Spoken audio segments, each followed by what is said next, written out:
Regulation size, coach? Probably not. I think if you get right dead center. So guys, when we're up in the air like that, what are we doing? We're not getting extension. Why can't we get extension? Because I'm old. Everybody's great when they're not tired. This is when they tired, that's when the real champions come out. That's when that real dog come out. There are a lot of people who are very talented who can make it there. Oh goodness. Deal with the pressure and the stress that happens when we're there. Fastball. One of the best ever. It's not bragging or boasting. Also do The is proof's switch in the those pudding. swingers. So big thing, guys, when you're on the mound, you go fastball, you change up, you would do something. So if you get it to where you got it, and you go to it, and the spin's gonna be the same. Some Win people tomorrow, will but go win right now. four-seamer. If you're passionate about what you're doing, keep going, keep believing, reach for the stars. Everything is always impossible until someone does it. Maybe it has never been done before. That's perfectly fine with me. But I'm gonna do it. Like pitching, 93 to 99. Never say never. But like really 88 to 97. Just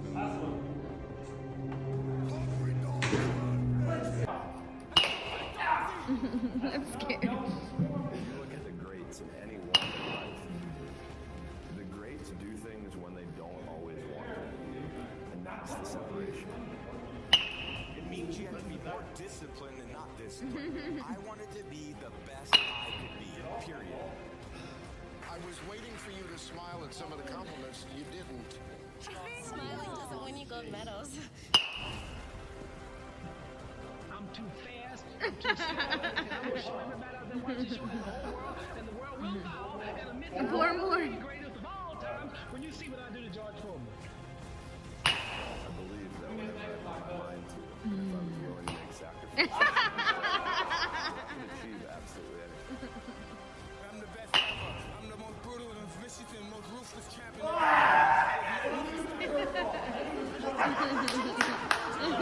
Absolutely nobody. Growing up, my parents were strict. Maybe My mom broke her they don't like me because I'm too good. house I grew up in. The deadbolt on my room, I turned around, so I But you live. had a key, how you get out. Live to fight another day. So, sports. God blessed me with being good at sports. The other thing he blessed me with was my parents. Right? I just told you how hard they are. I'm the Michael Jordan. Parenting's not easy. When I'm I on love the my air, parents. I'm the They one didn't have a that good will make foundation. you want to hear from me. And that's I spilled don't over care into who me. I'm on the air with. I don't care Right? who So it I'm is. It in does not Pennsylvania, matter to me. By working the time out. I Is my thing. finish I won't be at speaking, home. So I get up the at one 5. that I you go want work to out listen with the to. shop teacher's That's my attitude. brother, which is a football coach. He gets me in a good workout program, and after school, I'm working out. So I'm leaving at 5 in the morning, getting home at like 7, 8 at night. Football, baseball, basketball till 10th grade, and I just switched to football and baseball.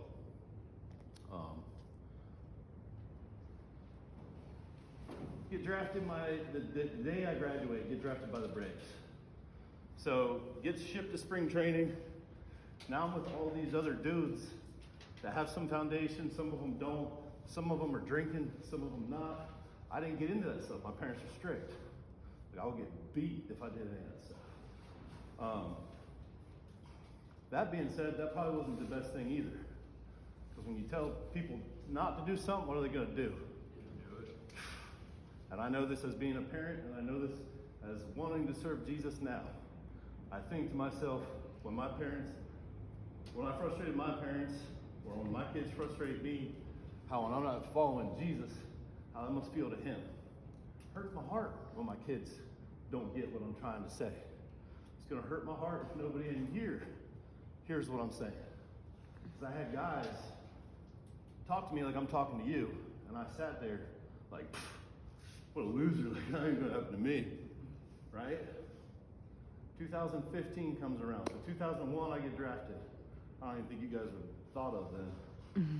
Were they? Really? The oldest ones in here are 06. All right, so I'm old. That's why I'm out of breath. So anyway, 2005, I get called up to the big leagues with Atlanta. But meanwhile, I told you guys, like, I'm like the Billy Madison. Anybody see Billy Madison or Waterboy, one of those? Mama says alligator's so angry because all those teeth, no toothbrush. Well, I was the guy that was like, my mama said, I can't smoke cigarettes, I have asthma, I'll die. And then someone was like, here, smoke a cigarette, you're not gonna die. And then what'd I do? Hit it, I didn't die. What do I do now? I don't believe my parents. I don't believe anything they taught me, right? So truth, that's one thing. Tell the truth, all right? Because whenever we're called to serve the Lord, the devil's gonna attack and we gotta suit up in the armor. So to tell the truth, how hard is it to tell the truth to your boys when you do something, you screwed up? Anybody just own it? Hey, it was me, my bad, I messed up. I'm gonna fix it, I'll get it back next time. You own it? Good. The fact that he's able to say, I own it, and nobody can look down at him and be like, no, I believe him. Because you all would hold him accountable if he wasn't, right? That's what makes a good team. Anthony. Yes, sir. You mind if I rate it at 6? Yeah, go ahead. 6. Hey, whatever the Holy Spirit shoves your way, throw it out. All right. The armor of God. And this is 6 verse 10. But let's go back to 6:1. Children, obey your parents in the Lord, for this is right. Honor your father and your mother, which is the first commandment with a promise, so that it may go well with you and that you may enjoy long life on earth. Instead of tearing them down to where they unleash on you, you try and say something to build them up. Say something positive. Don't egg people on that are having a bad day. Pick people up. We don't want to drag them down. The world's already going to do that, right? So we're going to be talking about suiting up in the full armor of God. Because who wants to be a soldier for the winning team? Me, right? So iron sharpens iron. Do you think iron sharpening iron? Do you think that iron's like, oh, this feels good? Or do you think that iron hitting that iron is like, that probably hurts, right? Like if I was picturing myself doing this to get sharp, it's gonna get hot, right? Some sparks are gonna fly sometimes. But if we're speaking truth, right, then we don't have to feel like we're being attacked. It's not judging if you're holding somebody accountable.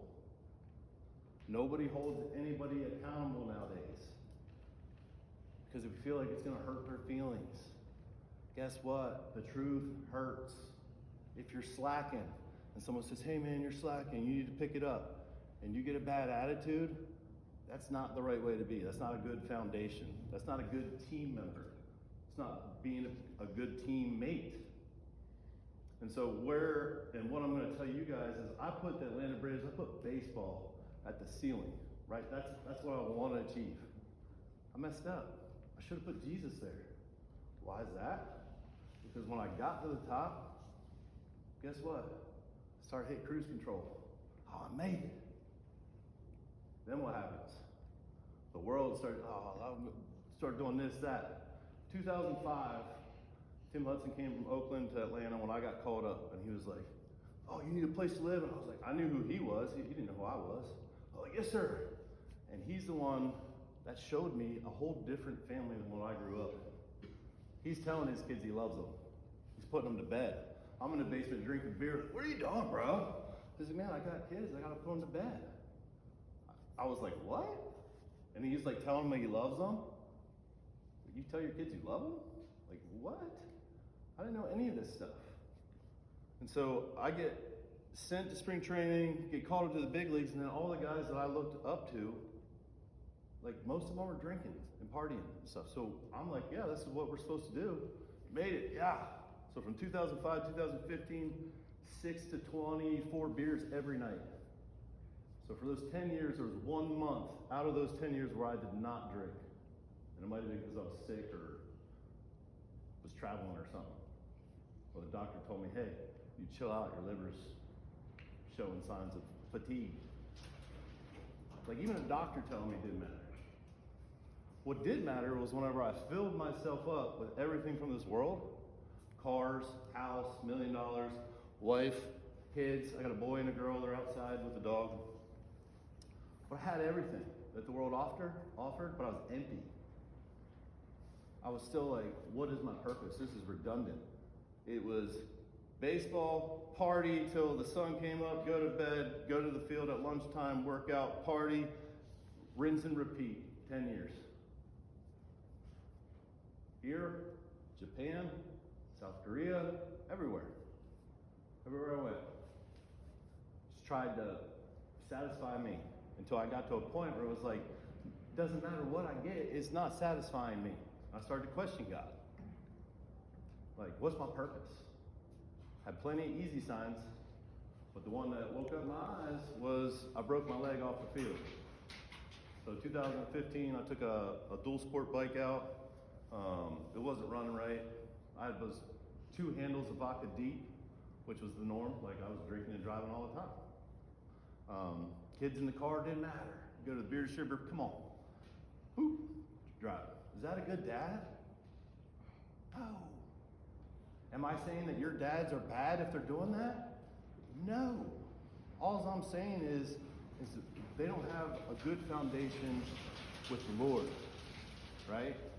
And sometimes we need to hear that, and I don't live it out perfect every day, all day. And that's where baseball comes into play. Because what happens in baseball? We fail a lot, right? What are we going to do in life? We're going to fail a lot. If you're messing up in baseball, you're going to switch anything up? You're going to start working on stuff that you're failing at? Yeah, we got to do that with the Word. So we're talking about iron sharpening iron, right? Sometimes it gets hot, sometimes sparks will fly. It's going to get heated when you guys are sharpening each other.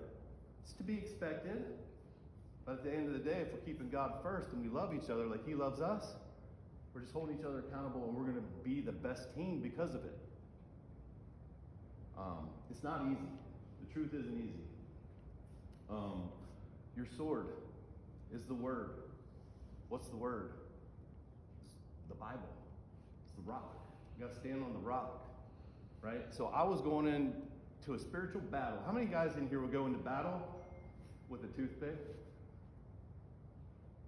Anybody going to go into war with like a dull knife or no knife? I straight up was going into war naked. I was thrown out, like the world you see, what you're seeing fed to you on your screens and stuff, yeah, that's one side of it. There's a whole another side that you don't see. And you're not going to see it until you have the Holy Spirit inside of you, and those blinders are taken off. Because I didn't see it either. And I'm just now starting to see some other stuff as I'm growing in my faith. Right? So the shield is your faith. That's how I'm blocking all these attacks the enemy's throwing at me. And guess what? When you're serving the Lord and you're doing what He wants you to do and you don't have the wheel, the enemy is going to attack you like crazy. Makes you want to quit. You fail all the time at baseball, you're going to quit? You quit. The devil won. The battle is won. If you quit, the devil wins. Don't quit. Suffer well. That's what brought me to my knees. I broke my leg, 6 surgeries with the first doctor. It was just a clean break. They put a rod in. It was supposed to be 6 weeks to heal. When they put the rod in, infection was on it. God knew what I needed. If it had been six weeks, I'd have been back to doing what I was doing. He put me in a timeout, guys, for a while. 14 surgeries, patient 0, removed an inch of bone out of my leg, completely healed. After surgery 7, I gave my life to Christ. The suffering well part, I got plugged into the church right when I had my accident. So I was questioning God, remember? Broke my leg, got plugged into the church. Everything that pastor was saying to me was smacking me right in the forehead. So I promise you, when the time is the time, and you guys are tired of living the way you're living, if you're not living the right way, you're going to see such a big difference. Some of the stuff's going to be complete 180. So for me, like, I don't drink anymore. I don't smoke. I don't dip. I don't do any of that. Why? Because whenever I was in the hospital for all those surgeries, all my friends, they disappeared like cockroaches when you turn on the light. All those people that I thought were my boys, my friends, my ride or dies, right? They see that money drying up and me in the hospital bed like, 14 surgeries later, where do you think they went?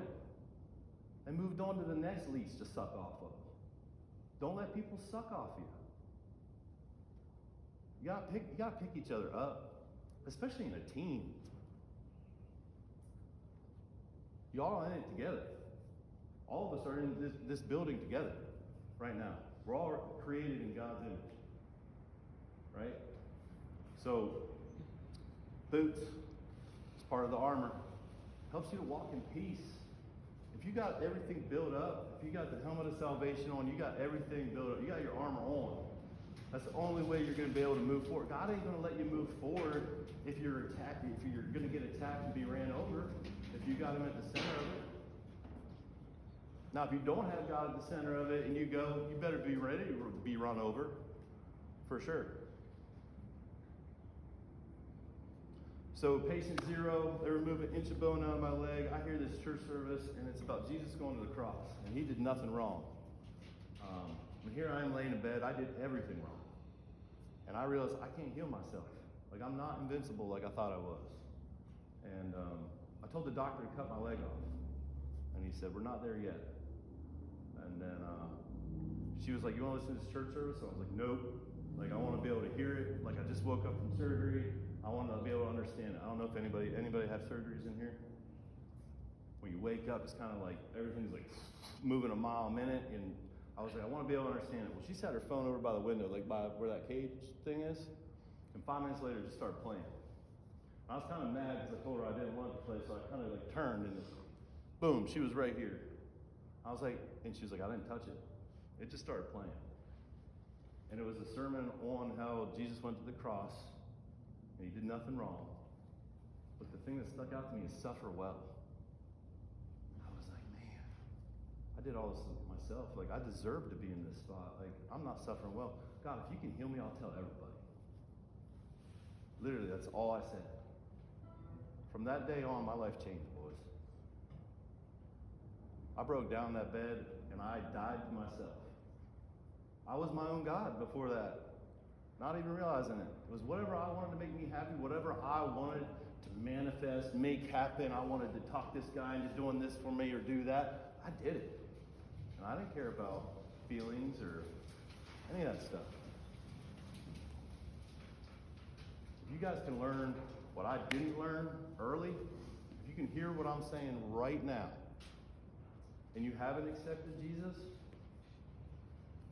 this man right here, these men down here, me, like, you can come forward right now and be like, hey, what you're saying hits me right where I'm at. Like, I've been struggling with stuff. I don't know what to do. I've wanted to quit, but I don't want the devil to win. God's already won. How do I not quit? What have you been through that you can help me with not quit? Well, I can't help you if you don't tell us. Right? We can't go through stuff in our head by ourselves. That's the enemy's playground. You know how many suicidal thoughts I've had after baseball, which I put my identity in, was gone, was over? Even with God and my armor, still just like, man, you don't amount to nothing. Your parents didn't love you. The game didn't love you, chewed you up, spit you out. Like, how are you going to provide for your family? You don't know how to do anything. Sitting at red lights, just like, man, I think I'll just drive out in front of this truck. It's real, boys. I'm speaking truth. Because that's what we need to do. And we hide it, we internalize it. And the next thing you know, I'm talking to a 14-year-old kid. I put a gun in his mouth, pulled the trigger, put the wrong size caliber bullet in it. So as I'm praying to God to take the suicidal thoughts away, he brings me 3 kids, 14 years of age. And what do I realize? Man, you're not going to take those thoughts away, because when I have those thoughts, I come to you. When these kids have these thoughts, they don't. You got to go to somebody when you're dealing with stuff. And if you can't go to your parents, you got to go to somebody. Who are you going to trust? Some of us are like, man, I don't want to trust the coach. He's all making me run. He's doing it. I'm telling you, this guy loves you. I'm telling you right now, I wish I could go back to every single one of my coaches, Some of them aren't alive. Hug them, give them a kiss. And I told you about my parents. I love them. I wouldn't be where I'm at without them. No regrets. I wouldn't take anything back because I want to be who I am. I won't be able to be here speaking to y'all. But I'm here speaking to y'all because there's some men in here that are going to change today. Or I should say some boys that are going to become men today. Because this is a challenge. I promise you, I'm going through it